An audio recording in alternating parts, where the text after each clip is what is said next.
Au nom du Père et du Fils et du Saint-Esprit. Commençons une méditation sur ce livre du Père Jacques Philippe, Recherche la paix et poursuis-la. Il intitule ça Petit traité sur la paix du cœur. Ce premier chapitre s'appelle Sans moi, vous ne pouvez rien faire.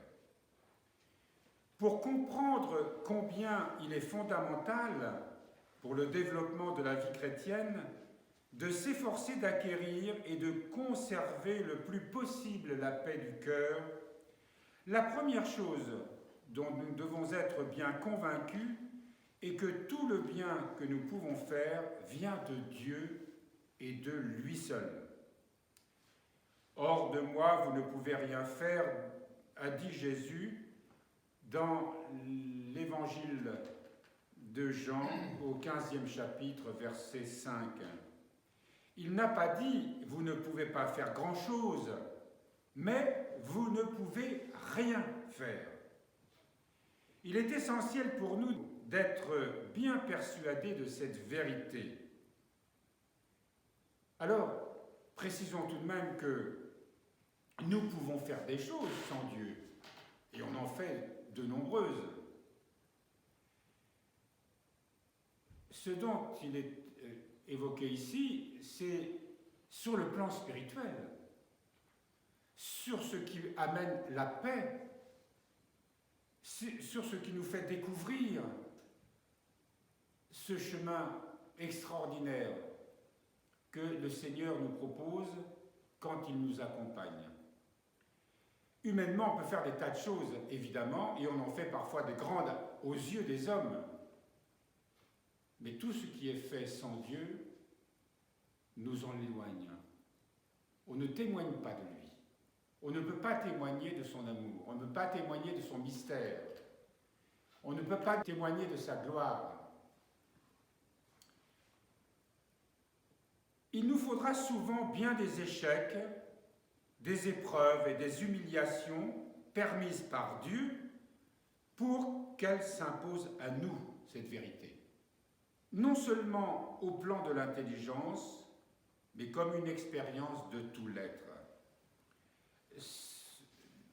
Il nous est dit ici que même si nous avons la foi, même si nous sommes persuadés de ce que nous lisons, notre nature est telle qu'elle s'oppose. Elle voudra toujours prendre la place. Elle ne nous laissera pas se tourner vers le Seigneur, de nous unir à lui, de nous laisser guider par l'Esprit Saint. Elle s'oppose. C'est pour ça que saint Paul d'ailleurs parle de ce combat, de cette guerre entre la chair et l'esprit.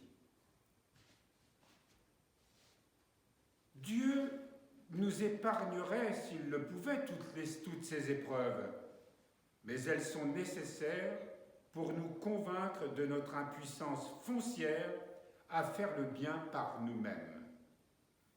Le bien dont il est question ici, évidemment, c'est celui que nous donne la grâce de l'Esprit Saint. Selon le témoignage de tous les saints, il nous est indispensable d'acquérir cette connaissance. Elle est en effet le prélude nécessaire à toutes les grandes choses que le Seigneur fera en nous par la puissance de sa grâce. Toutes les grandes choses que le Seigneur fera en nous par la puissance de sa grâce. Donc nous sommes appelés à faire de grandes choses en lui. Encore une fois, évidemment, il s'agit de se laisser guider par l'Esprit Saint et de mener ce combat, faire cette expérience, acquérir cette connaissance. Et cela est nécessaire. Les petites épreuves que nous traversons, celles qui révèlent combien nous sommes, comme on dit, soupolés, facilement irritables, facilement troublés. Ce qui nous est dit là, c'est d'accueillir toutes ces petites choses, petites épreuves, petits désagréments, petits ou grands, et de savoir que le Seigneur est en train de nous enseigner, de nous apprendre cette humilité, de nous ouvrir à sa grâce, de nous renoncer peu à peu, d'acquérir cette paix qui sera comme une sorte de fil conducteur au plus profond de nous-mêmes. Dès que nous nous écartons des lois divines, nous perdons cette paix.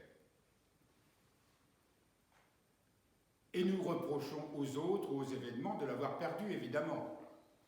Et ça, ce n'est pas la vérité.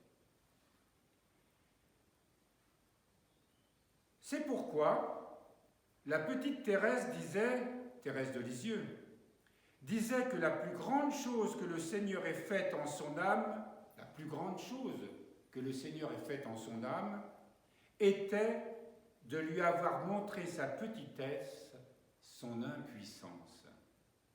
Voilà la plus grande chose que le Seigneur, pour sainte Thérèse, peut nous révéler, de nous montrer notre petitesse et notre impuissance. Et nous, on n'aime pas ça. On n'aime pas se voir petit, misérable, pauvre, de se voir impuissant. C'est tout le contraire. J'ai envie de me sentir grand, de me sentir fort, dominant toutes les choses, allant grand train comme ça dans la vie et écartant tout ce qui, sur mon passage, pourrait me gêner. C'est comme ça qu'on vit un peu dans l'existence. Alors, à des échelles différentes, bien sûr. Mais nous, même dans notre vie monastique, sommes-nous certains de ne pas être ainsi quelquefois. Si vous prenez au sérieux la parole de l'évangile de Jean, cité plus haut, sans moi, vous ne pouvez rien faire. Alors, nous comprenons que le problème fondamental de notre vie spirituelle devient celui-ci: comment laisser Jésus agir en moi? Comment permettre à la grâce de Dieu d'opérer librement dans ma vie? Parce que la grâce de Dieu ne peut pas s'opérer librement dans notre vie, étant donné qu'on lui fait obstacle. Mais justement, c'est quand ça ne va pas, quand on souffre à l'occasion de telle ou telle petite chose, quand on est troublé, quand on est dans la réaction, c'est là que ça devient intéressant. C'est là qu'il nous faut apprendre à nous laisser guider par la grâce, guider par l'esprit. Ce que nous prenons comme quelque chose de mauvais, de mal, dont il faut se débarrasser, qu'il faut comprendre, qu'il faut résoudre, là on nous dit, c'est tout bon.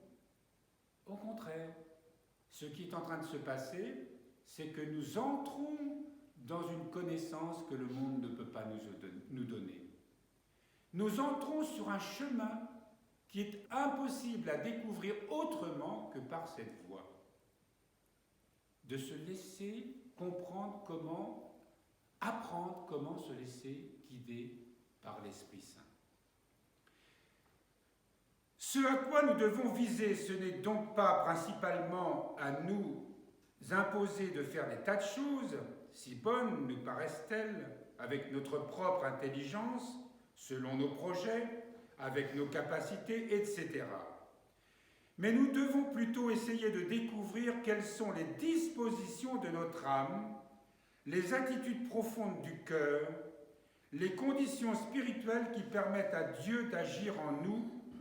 C'est seulement ainsi que nous pourrons porter du fruit, et un fruit qui demeure. Pour nous citer à nouveau l'évangile de Jean au 15e chapitre. Découvrir les dispositions de notre âme, les attitudes profondes du cœur, les conditions spirituelles qui permettent à Dieu d'agir en nous. Nous découvrons ces dispositions intérieures, évidemment, quand on les accepte, les petites épreuves, les petits désagréments, les petites contrariétés. Ça peut être la fatigue, ça peut être la maladie, ou les petits maux dus à la vieillesse, ou tout ce qui peut nous accompagner, évidemment, tout au long d'une vie. D'accueillir tout cela comme étant nécessaire, indispensable, pour que nous puissions nous ouvrir à la grâce de l'Esprit Saint. C'est la foi qui nous permet de comprendre cela, d'admettre cela, de concevoir qu'effectivement, qu'à partir de en se tournant vers le Seigneur, sans nous plaindre, sans nous justifier, sans nous démener en tous sens, mais de nous tourner vers lui avec confiance et de découvrir ses dispositions intérieures, de découvrir qu'elles sont là et que quand on cesse de faire obstacle à la grâce de Dieu, eh bien ces dispositions intérieures s'épanouissent naturellement. Et il y a à ce moment-là, évidemment, l'expérience de cette fameuse paix dont ce livre va nous aider à découvrir tout au long des chapitres.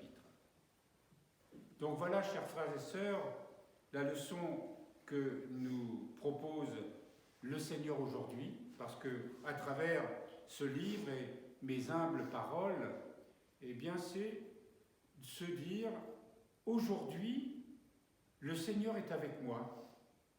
Aujourd'hui, quoi qu'il arrive, tout est paix et joie.